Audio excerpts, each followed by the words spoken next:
Well, good morning. Monday morning here, March 3rd, 17 degrees. How about that? But it's going to get warmer. It's going to get up to 44 today, and then it's going to start to warm up even more during the week. So that'll be really, really nice. Anyway, going to go out and this afternoon, after the ballast gets a little bit thawed out, they dumped some ballast for me Saturday. So I'm going to go out and try to do a little bit of tamping here after it warms up a little bit. Bring the railroad to you. Oh yeah, we do love doing it. Okay.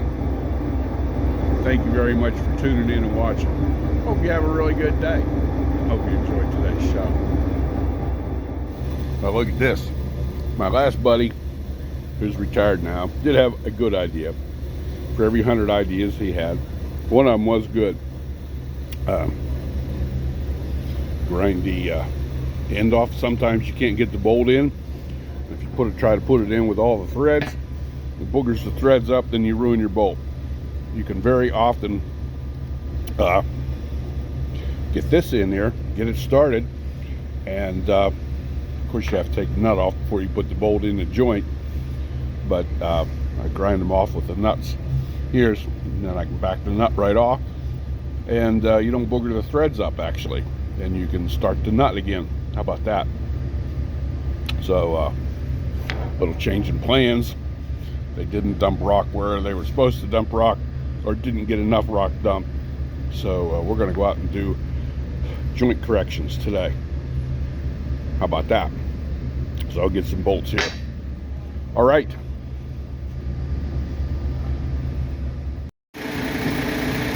Okay, well, Tuesday morning here. Yesterday my plans got changed. Apparently they didn't dump the rock where it was supposed to dump the rock on Saturday, so I didn't go out and tamp. We put missing bolts in, broken bolts, fixed broken bolts yesterday. And prep plant down today. They were down for maintenance, so we got dead track, meaning the trains aren't running. We got a mud spot here on curve 9 that what you hear running beside me is a grapple truck. So I got the regulator here, is going to cut that out, cut both sides out, and then we'll crib it out with the grapple truck. There's just not any room here along the sides to get a backhoe or anything in here. It's just not enough room. So there you have it. This is today's project. Don't know if they'll be back tomorrow. Frontier Railroad's here. Help us out. Don't know if they'll be back tomorrow or not. Well, look at this. On my way to work here, and I go past our ballast ramp. We got somebody out there wanting to load the ballast car up. How about that? And I want to show you something, and how delightful this is. Look at that. 55 degrees. Woohoo! Happy days are here again. It was 69 degrees. 69 degrees yesterday, and I think it's going to get that high. A little bit of rain here this morning, but all right. Well, maybe I got track again today. We'll see. I don't know. We did some cribbing yesterday with Frontier. Grapple truck does 90% of the work. So all right, I gotta get into harbor there and get dressed and ready to go. It's gonna be a good day. Well, I've had a good day. I had to track travel almost an hour to get up here and tamp curve 11. We're on curve 9. Tamped the whole curve 9 here. It's pretty good. And tamped from curve 7 the tangent up there that needed done. So this is milepost 1.5. Right here's that spot where they cribbed out yesterday. Tamped through it. So this curve's looking pretty good. Anyway, I got about 3,000 feet done today. That's pretty good for track travel in an hour to get here. I got another hour to track travel back to the harbor, and we got on my geometry report I showed you last week. This is the 2 in the tangent. That's done. This is curve 9. That's all done. This top one's the mud spot right here. I didn't get this little spot here on curve 10. I didn't do it. I can do that when the train's running. That's only a very small amount. Anyway, does that say 9 feet? I can't read with my glasses on. Ha! Yeah, 9 feet. No big deal. I can do that with the train running. But I got this one done here in curve 11. And let me get over here. All of these here are done, except for curve 13. That's a small spot too. That's only 4 feet in length. That's no big deal. So I can do that when the train's running. But I got all this here done today. Pretty good day's work, I think. Okay, curve 11. It's all done. Wonderful, wonderful, wonderful. All right. Good morning. Wednesday morning. Had a car dump out the switch the other day, so I got a vac truck in there cleaning that up. I knew it was a bad order car, and they brought it out there. They took it out of the train when it was coming in here. Just the doors just opened up on it. Go figure. And anyway, got another bad order car they just took out right here. This one, that's on the end of 3098 locomotive. It won't dump, so they took it out of the train. They're going to work on it. So they're hooking the train back up now, and he's going to the mine, get some coal. I'm going to follow him out with the tamper. Go up to bridge 1, get that spot done up there at curve 10. Okay, 37 degrees this morning. A little bit colder, and we got some snow. Not much, but all right. March comes in like a lion, goes out like a lamb. Aha! It was beautiful yesterday. I loved yesterday, but it's 37 degrees and wind is a little bit chilly this morning. There you go. That's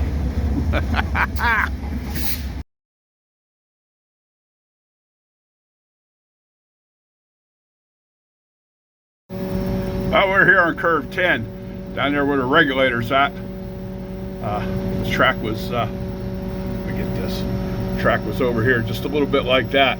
Wasn't real bad. I got the cross level back down in there where it should be. Okay, so we can cross another one off the list. And my tamper does have a good heater, but we had to follow the train up from the harbor. It took about 50 minutes to get up here. Now we got to head back down to milepost 8 and clear up for the train down there. So as soon as he's done regulating, we're going to head back down track. This curve here, curve 10, at one time was a 10-degree curve. It wasn't very nice. And over the many years, this area had gotten longwall mined under. It was one of the first second panel we ever had. But the curve over the years got shoved out to a 10-degree curve. 2 years ago, I took this curve, we cut out the entire shoulder, and I shoved this curve over to the left 32 inches. How about that? Did it with my tamper. Took me about 7 or 8 passes, but I did it. And then I got this all smoothed up. It's a 3-degree curve now. It's a whole lot nicer to ride, let me tell you. All right, I haven't shown those videos yet. Maybe someday. I don't know when I'll ever get to showing them. Where I showed you me shoving that curve over. I'll get them published someday. Anyway, all right, that's where we're at here. Go back down there, and then we got another spot on down track after the train passes milepost 8. We're gonna go get today too. All right, hey, you know when you got to track travel almost an hour to get your job location, and then you got to set the equipment up and do your tapping, and then you got to get cleared up for train. That's the way it is. That's railroading here. All right, yeah, you got to keep the trains running. So we got to stay out of his way.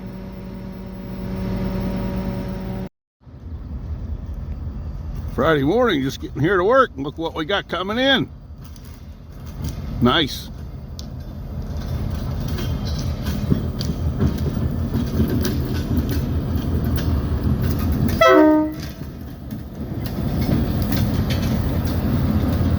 Nice, nice, nice. You'll be stopping right down here. Make a crew change. Midnight shift operator get off. Day shift operator will get on. Nice to see coal moving. And guess what? 26 degrees this morning. Oh well. Next week it's going to get a lot warmer. Yesterday was cold. It's 37 degrees, the cold wind blowing though, but after the day before, 64. That was a little hard to take. All right, I gotta go get clocked in and dressed. Okay, you guys that have been following these along in these videos know that we had a lot of problems with our regulator.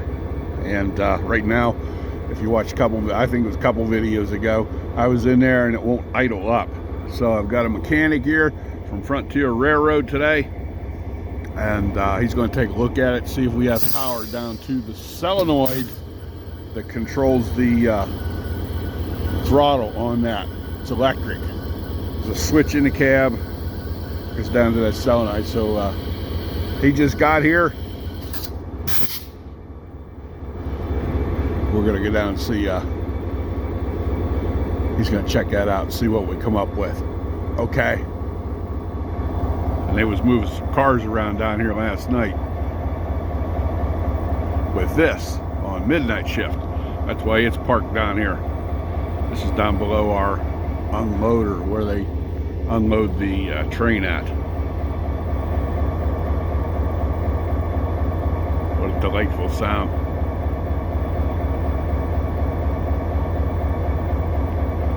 .645 E3 prime mover.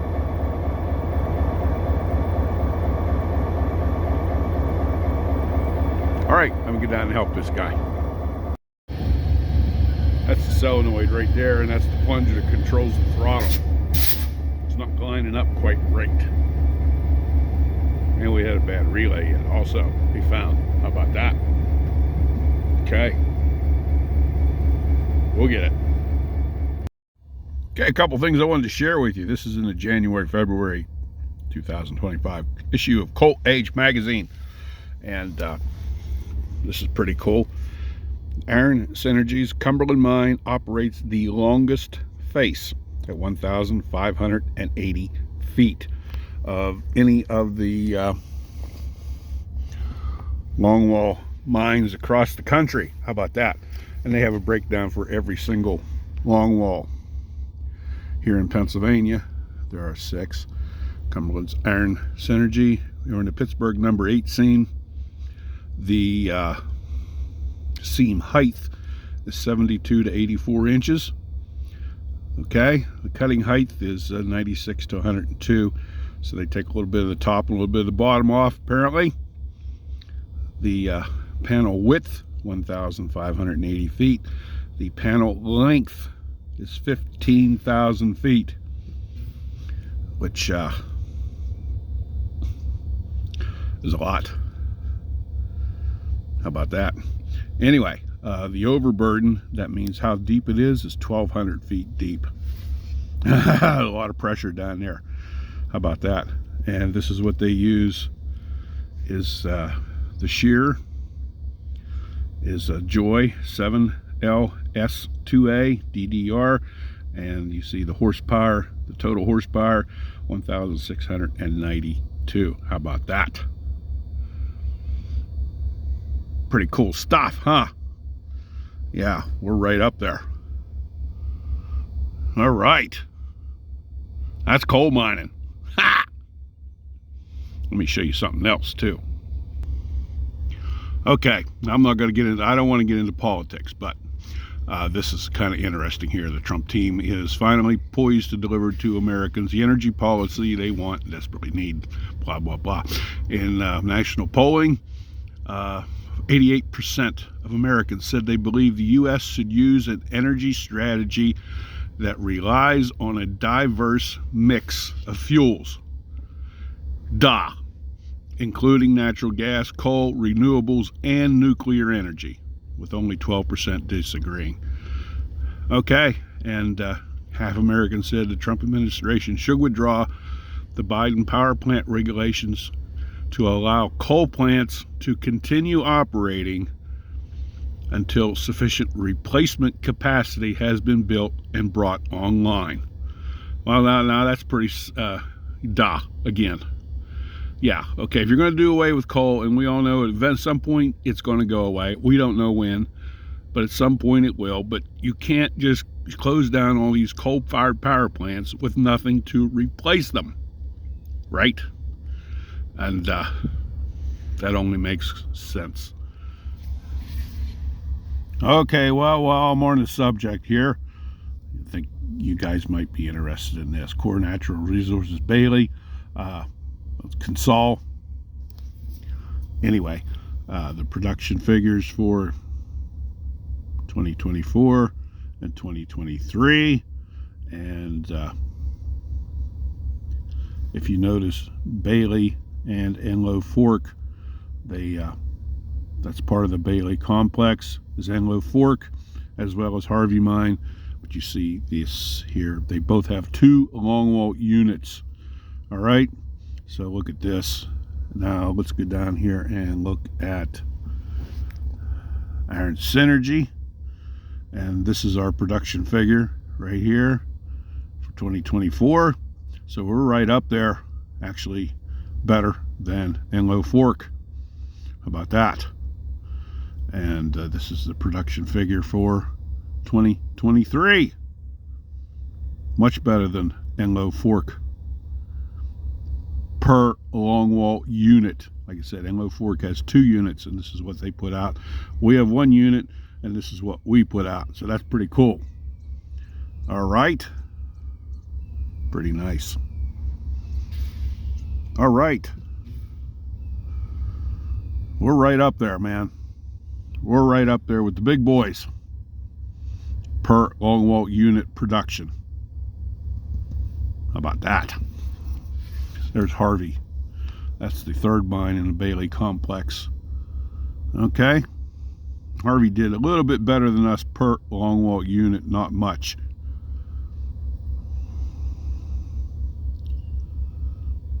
But nice.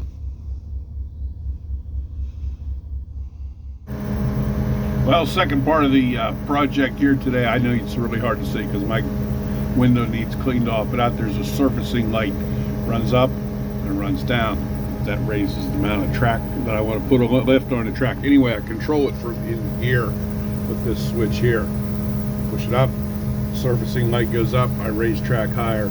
Push the switch down, that runs that surfacing light down, which decreases the lift. But anyway, when I run it down, it's not doing anything. There's 2 sets of contactors out there in that box, and he's testing for power to see if I got power to that other relay. The other relay will work, or a contactor block, I'm sorry, if you do it manually from out there, push it down, but it won't work off of the switch in here. So seeing if we got power out here, we might have this switch might be bad. We're going to test it next. Might have a break in one of the wires from the cable from here out. We don't know yet, but that's where we're at on this project. Lots going on.